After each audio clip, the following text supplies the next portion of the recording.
আসসালামু আলাইকুম। আশা করি সবাই ভালো আছেন। আজকে আমরা কথা বলবো 12ই ফেব্রুয়ারির পরে বাংলাদেশের ফরেন পলিসি এবং ডিফেন্স পলিসি কী হবে সেটা নিয়ে। সাথে থাকছে বহির্বিশ্বের চাপ ও ভবিষ্যৎ নিয়ে আলোচনা।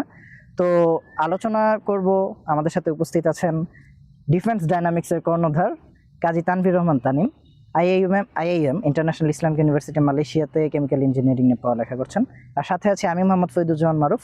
এবছর ইন্টারন্যাশনাল ইসলামিক ইউনিভার্সিটি মালয়েশিয়া থেকে department of political science majoring in IR নিয়ে গ্র্যাজুয়েশন কমপ্লিট করেছি।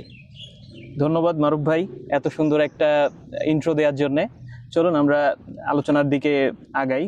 তো আজকে যে বিষয়গুলো নিয়ে আমরা আলোচনা করতে চাচ্ছি সেই বিষয়গুলো আসলে বাংলাদেশের পার্সপেক্টিভে কতটুকু ইম্পর্টেন্ট, বাংলাদেশের সবার আশা করি এই জিনিসগুলো বোঝা উচিত, এবং এই জিনিসগুলো কেন বোঝা উচিত আমাদের আলোচনার বিষয়ে আমরা এই জিনিসগুলো ইনক্লুড করতে যাচ্ছি অবশ্যই।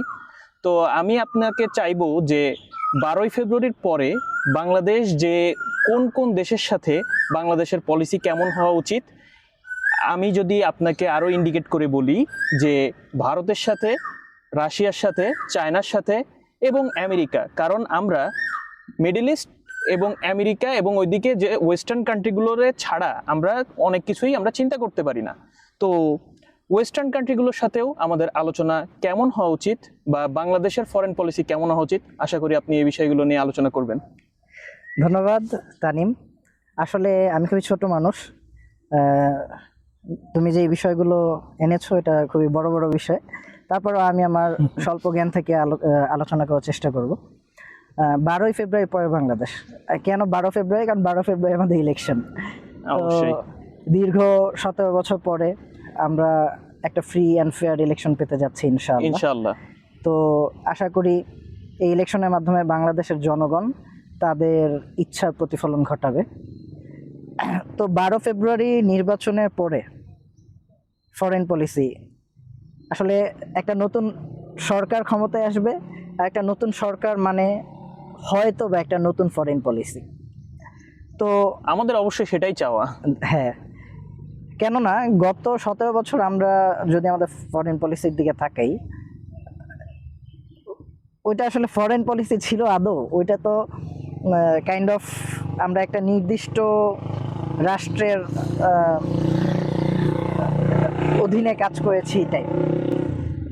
তো যাই হোক, নিজস্বতা, আমাদের নিজস্ব ফরেন পলিসি বলতে খুব একটা কিছু ছিল বলে অবশ্যই আমরা বাংলাদেশপন্থী কিছু চাই। হ্যাঁ, তো ইনশাআল্লাহ 12ই ফেব্রুয়ারি পরে আমরা বাংলাদেশপন্থী একটা ফরেন পলিসি পাবো। আমরা যেই সরকারি আসুক, জনগণের ম্যান্ডেটে আসবে, সেটা সম্ভাবনা তো বিএনপি অথবা জামাত নেতৃত্বাধীন 10 দলীয় ঐক্যজোট যে কোনো একটা দল সরকার গঠন করবে ইনশাআল্লাহ।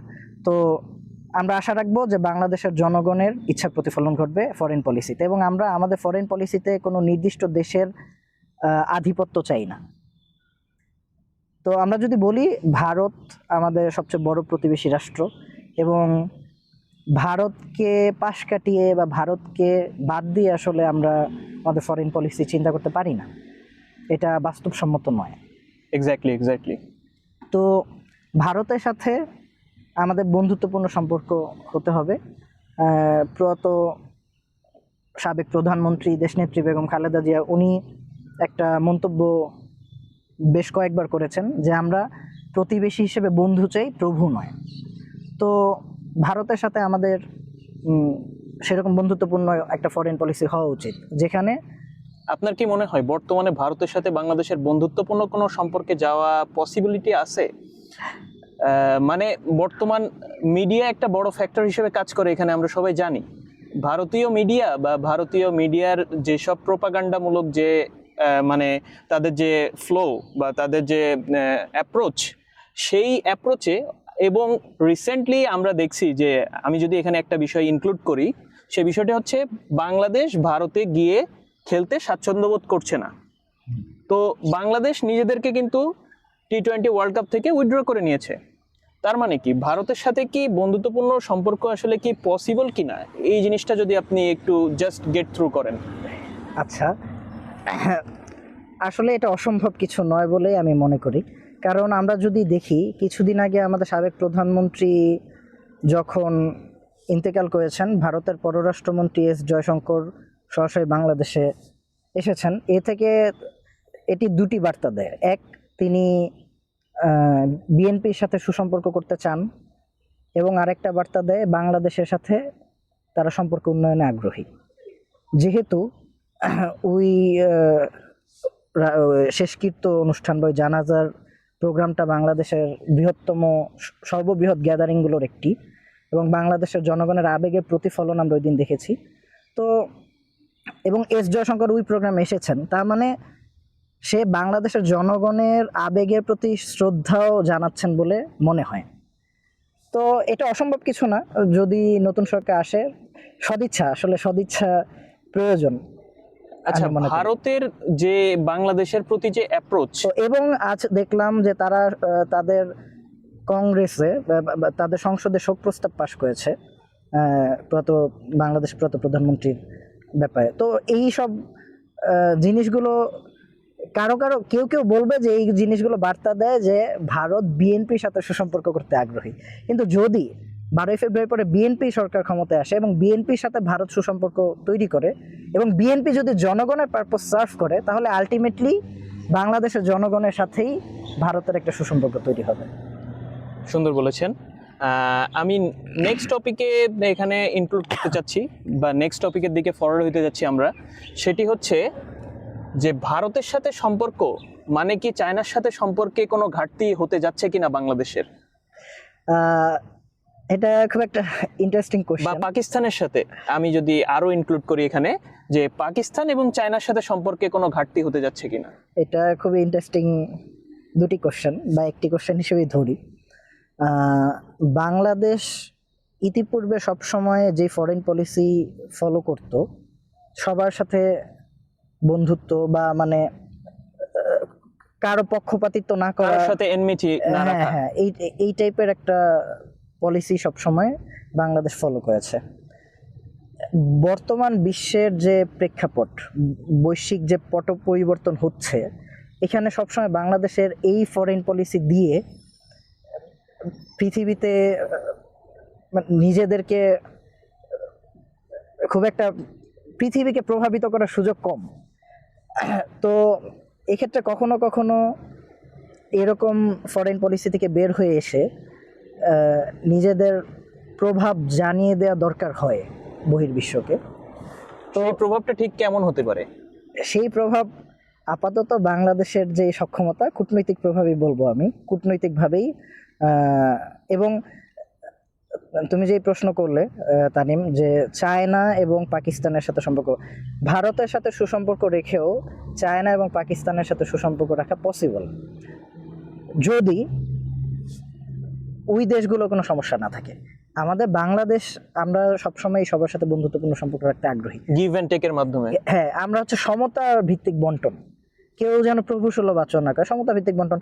আমরা ভারতের সাথে আমাদের ব্যবসায়িক সম্পর্ক রয়েছে, আমরা ভারতে চিকিৎসা নিতে যাই, তারপর ভারতীয় অনেক পণ্য বাংলাদেশে আসে, ভারতীয় পোশাক, আবার বাংলাদেশে অনেক পণ্যের চাহিদা রয়েছে ভারতে। তো এই ব্যবসায়িক সম্পর্কগুলো এবং সীমানা বেশ অনেক কিছু আছে ভারতের সাথে, এগুলো তো আমরা তো সুন্দরভাবে মেনটেন করতে চাই। পাশাপাশি আমরা চায়নার সাথেও সুসম্পর্ক তৈরি করতে চাই, কারণ আজকে হয়তোবা বাংলাদেশ বিমান বাহিনী চায়নার সাথে ড্রোন নির্মাণের একটা চুক্তি করেছে বা সামথিং কিছু একটা, আমি নিউজে দেখছি। ড্রোন নির্মাণের যে জিনিসটা, সেটা হচ্ছে চায়নার সাথে বাংলাদেশ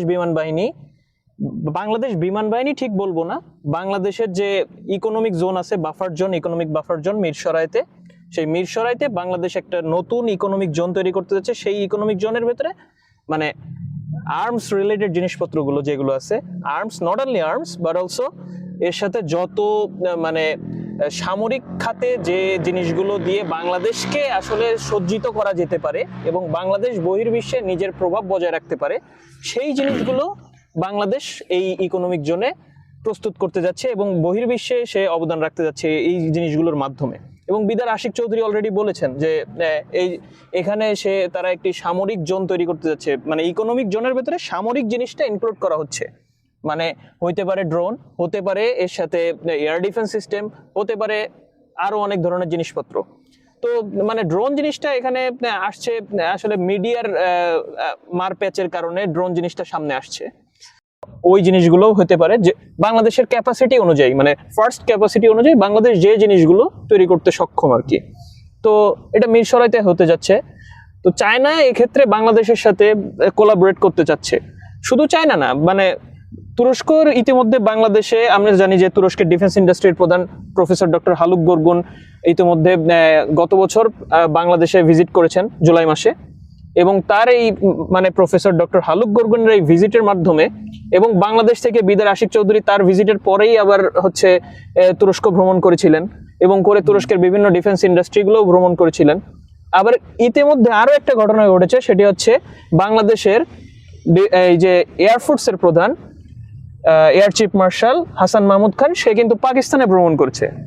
তো পাকিস্তান ভ্রমণ করেছেন, তুরস্ক ভ্রমণ করেছে, এবং এখান থেকে চায়নার সাথেও একটা কোলাবোরেশনের কথা হচ্ছে। কারণ চায়নার সাথে আমরা জানি যে বাংলাদেশ চায়নার সাথে, আমাদের উপদেষ্টা আসিফ মাহমুদ সজীব ভুইয়া যখন উপদেষ্টা ছিলেন, তিনি তার ফেসবুক একটা পোস্টে তিনি জানিয়ে দিয়েছিলেন যে বাংলাদেশ চায়নার সাথে 20টি জে-10C ফাইটার জেটের চুক্তি করতে যাচ্ছে।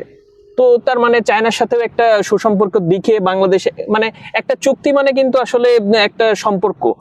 চুক্তিটা যখন কন্টিনিউ করতে হয়, একটা ফাইটার জেট চুক্তি 1 বছর 2 বছর 3 বছর লাগে একটা ফাইটার জেট। অনেক সময় দেখা যাচ্ছে ফার্স্ট হ্যান্ডে যদি রেডি থাকে, তখন ফাইটার জেটগুলো একটা বা দুইটা ফাইটার জেট 1 বছর প্রথম বছরে পেলো, তারপরে সেই প্রত্যেকটা ফাইটার জেটের পার্টসগুলো অ্যাসেম্বল করা হলো, অ্যাসেম্বল করে বাকি জিনিসগুলো অ্যাসেম্বল করে এই সবগুলো আসতে দেখা যাচ্ছে 2-3 বছর লাগে। তো এই 2-3 বছরের ভেতরে ওই দুইটা দেশ কিন্তু আসলে আর্থিক সম্পর্কের ভেতরে বন্ধনে আবদ্ধ থাকে। তো এই মানে দেশের সাথে শুধু যে একটা চুক্তি, বা চায়নার সাথে আপনি যেটা বললেন যে চায়নার সাথে ড্রোন চুক্তি, বা চায়নার সাথে এই ইকোনমিক জোনে যদি চায়না কোনো ইনভেস্টমেন্ট করে, বা চায়নার কোনো টেকনোলজি ট্রান্সফার করে বাংলাদেশে, তো এই সবগুলোর মাধ্যমে আসলে চায়নার সাথে একটা সম্পর্কও তৈরি হবে।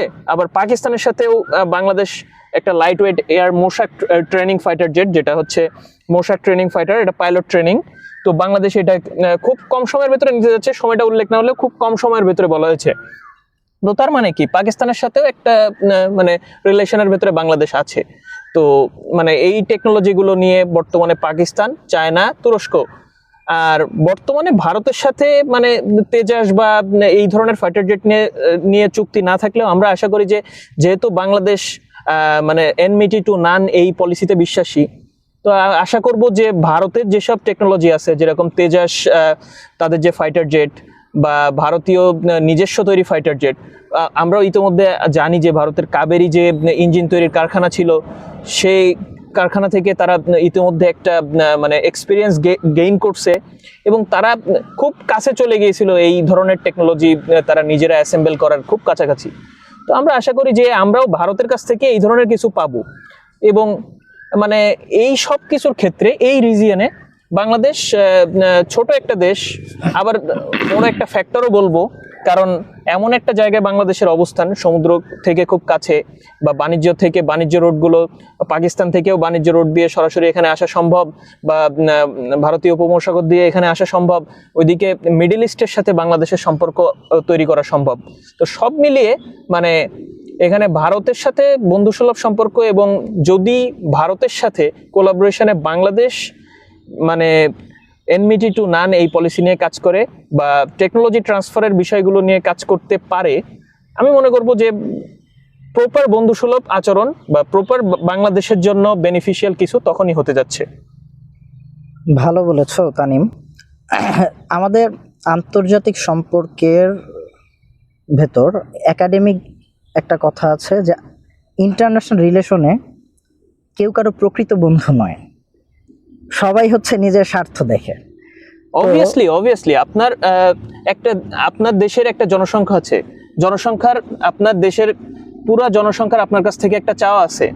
যতক্ষণ পর্যন্ত এখানে একটা মানে আমি সবচেয়ে একটা এক্সাম্পল যদি এখানে উল্লেখ করি, রাশিয়া কিন্তু গত 100 বছর আগে তুরস্কের সবচেয়ে বড় শত্রু ছিল। তুরস্কের সাথে অনেকগুলো যুদ্ধে জড়িয়েছে রাশিয়া, কিন্তু সেই রাশিয়াই এখন তুরস্কের সবচেয়ে কাছের বন্ধু হয়ে দাঁড়াইছে। কেন?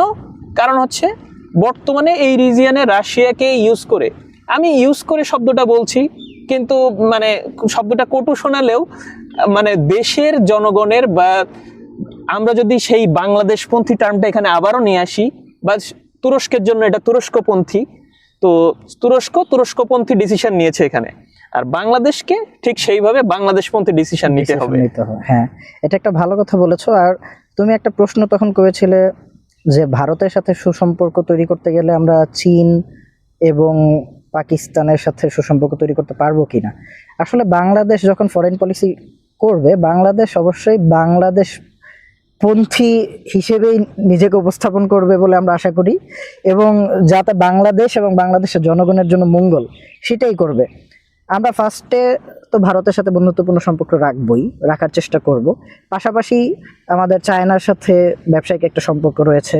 আমরা কিন্তু এখনো রাশিয়ারে বাংলাদেশের এই রিজিয়নে ইনক্লুড করি নাই। হ্যাঁ, রাশিয়া এটা একটা বড় কারণ হতে পারে, অলরেডি এখানে ভারত রয়েছে, এই জন্য কিন্তু আমাদের সরাসরি আমেরিকা ইনফ্লুয়েন্সও কিছুটা। আপনি কি মনে করেন যে ভারতের সাথে সম্পর্ক যদি আমরা করে ফেলি, বাই ডিফল্ট কি রাশিয়ার সাথে সম্পর্ক তৈরি হয়ে যাবে এরকম কিছু?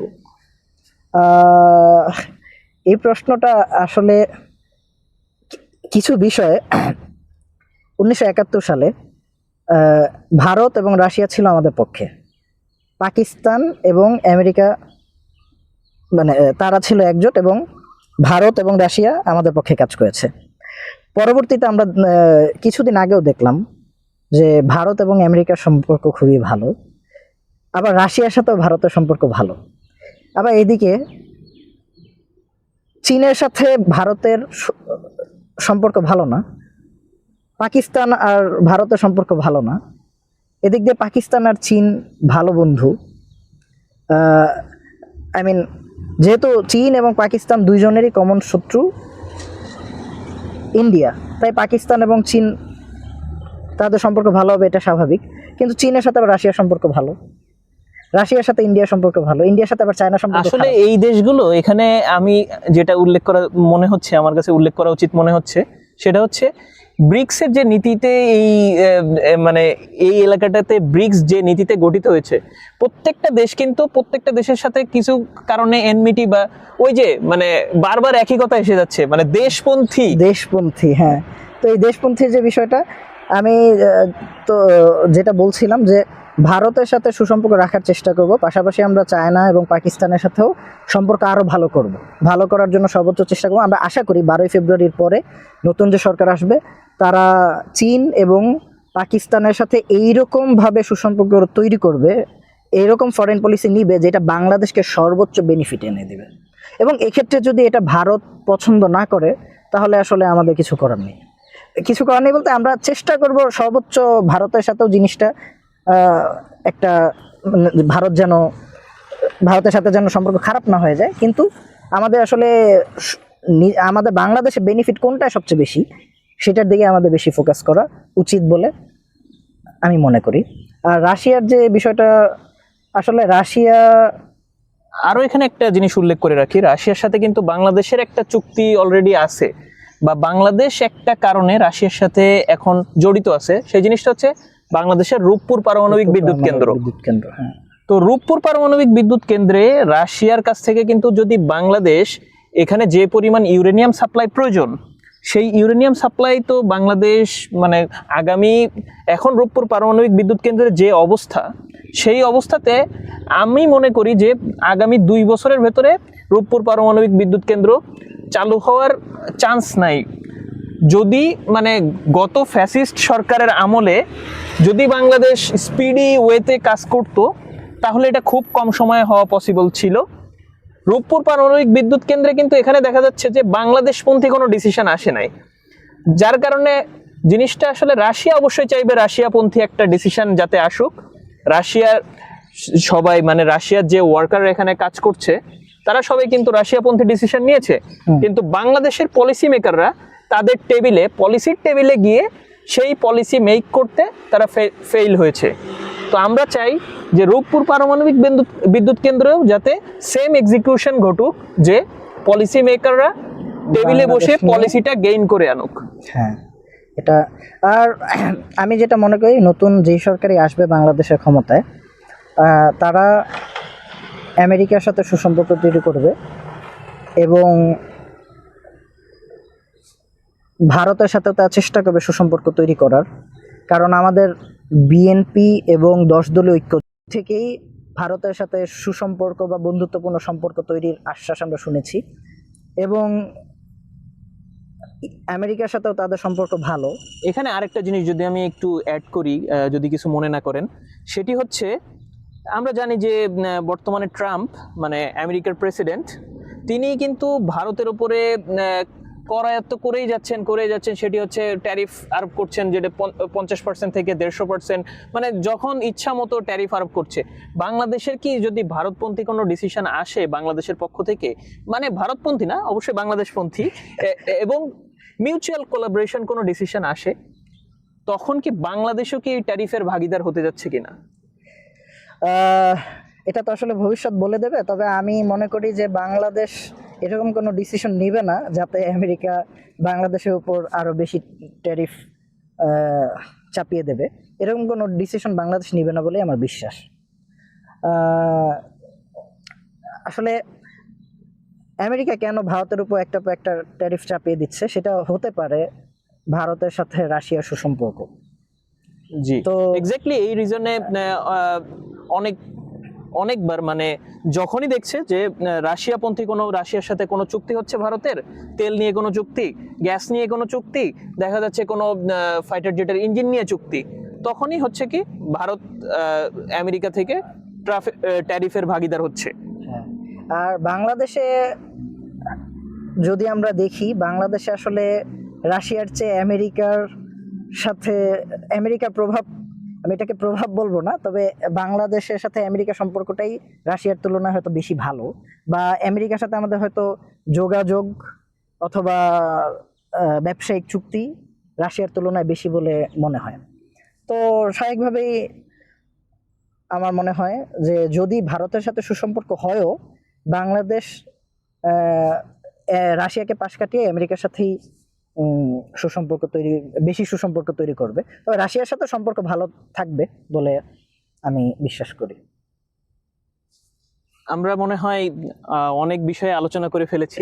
হ্যাঁ, আসলে আমরা বিচ্ছিন্নভাবে বাংলাদেশের জন্য যে জরুরি বিষয়গুলো, আরেকটি বিষয় এখানে মনে হয় অ্যাড করে আমরা শেষ করে দিতে পারি। সেই বিষয়টি হচ্ছে যে আমার একটা কনসার্নের জায়গা থেকে, বা অনেক প্রবাসী, আমরা জানি যে বাংলাদেশের জন্য প্রবাসীরা একটা অ্যাসেট। তো প্রবাসীরা বিভিন্ন দেশে, মালয়েশিয়া, কাতার, সৌদি আরব, বিশেষ করে মিডল ইস্টার্ন কান্ট্রিগুলোতে, কুয়েত, এই দেশগুলোতে বাংলাদেশিদের অবস্থান আমরা জানি যে খুব ভালো পরিমাণে বাংলাদেশে অবস্থান করে।